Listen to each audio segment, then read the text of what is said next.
اعوذ باللہ من الشیطان الرجیم، بسم اللہ الرحمن الرحیم۔ اب بات کرتے ہیں حضور صلی اللہ علیہ وسلم کی صورت و سیرت کی ایک جھلک کے بارے میں۔ اللہ تعالیٰ کی یہ سنت رہی ہے کہ وہ اپنے ہر نبی اور رسول کو عیوب سے پاک پیدا فرماتا ہے۔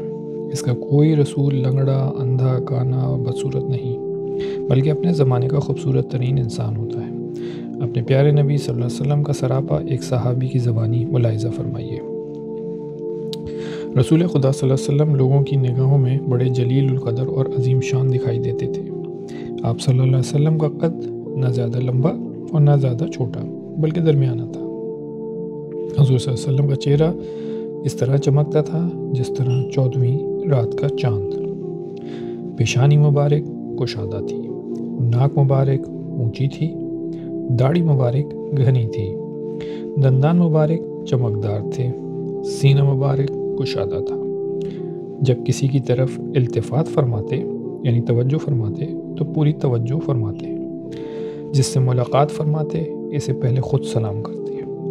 حضور صلی اللہ علیہ وسلم جس کسی سے مصافحہ فرماتے دن بھر اس کے ہاتھوں سے خوشبو آتی رہتی تھی۔ امام بخاری نے اپنی تاریخ کبیر میں حضرت جابر رضی اللہ عنہ سے نقل کیا ہے کہ نبی کریم صلی اللہ علیہ وسلم جس راستے سے گزرتے صحابہ کرام کو آپ کی بھینی بھینی خوشبو کی وجہ سے پتہ چل جاتا کہ یہاں سے ان کے آقا محمد صلی اللہ علیہ وسلم کا گزر ہوا ہے۔ حسن صورت کے ساتھ ساتھ حسن سیرت کی ایک جھلک بھی ملاحظہ فرما لیتے ہیں۔ جب کفار نے قرآن پر اعتراض کیا تو آپ نے قرآن کی صداقت کے لیے اپنی سیرت پیش کرتے ہوئے فرمایا، میں 40 سال کا عرصہ دراز تمہارے درمیان گزار چکا ہوں۔ میری کتاب ماضی کا ہر ورق تمہارے سامنے آیا ہے۔ کیا تمہیں کہیں بھی کردار کی کمزوری دکھا سکتے ہو؟ کتنا بڑا چیلنج تھا یہ۔ اہل نظر نے کیا خوب فرمایا، ہمارے پیارے نبی صلی اللہ علیہ وسلم نے پہلے 40 سال قرآن بن کے دکھایا اور آخری 23 سال قرآن پڑھ کر سنایا۔ گویا آپ چلتا پھرتا قرآن تھے۔ حضرت عبداللہ بن عمر رضی اللہ عنہ نے فرمایا کہ جو بات رسول اکرم صلی اللہ علیہ وسلم کی سنتا تھا وہ لکھ لیا کرتا تھا۔ میرا مقصد یہ تھا کہ میں ان کلمات طیبات کو حفظ کر لیا کروں، لیکن قریش نے مجھے اس بات سے روکا کہ تم ہر چیز لکھتے جاتے ہو۔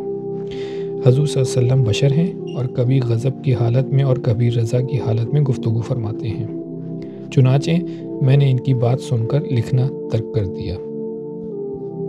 حضور صلی اللہ علیہ وسلم کی خدمت میں یہ ماجرا بیان کیا۔ رحمت عالم صلی اللہ علیہ وسلم نے اپنی انگشت مبارک سے اپنے دہن مبارک کی طرف اشارہ کیا اور مجھے فرمایا،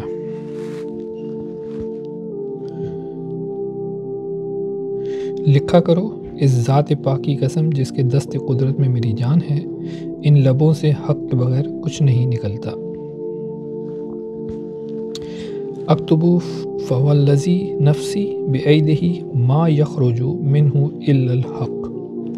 آپ صلی اللہ علیہ وسلم نے اپنے اقوال اور افعال اور کاروبار میں اس قدر صداقت و امانت کا مظاہرہ کیا کہ قوم نے آپ صلی اللہ علیہ وسلم کو صادق و امین کے لقب سے پکارنا شروع کر دیا۔ حتیٰ کہ ابو جہل جیسا ذلیل دشمن بھی اپنے خاص احباب کو کہا کرتا تھا کہ محمد صلی اللہ علیہ وسلم کی صداقت و امانت میں شک کی گنجائش نہیں، لیکن اگر آپ کو نبی تسلیم کر لیا جائے تو ہماری سرداری کو خطرہ لاحق ہو جائے گا۔ جزاکم اللہ خیر۔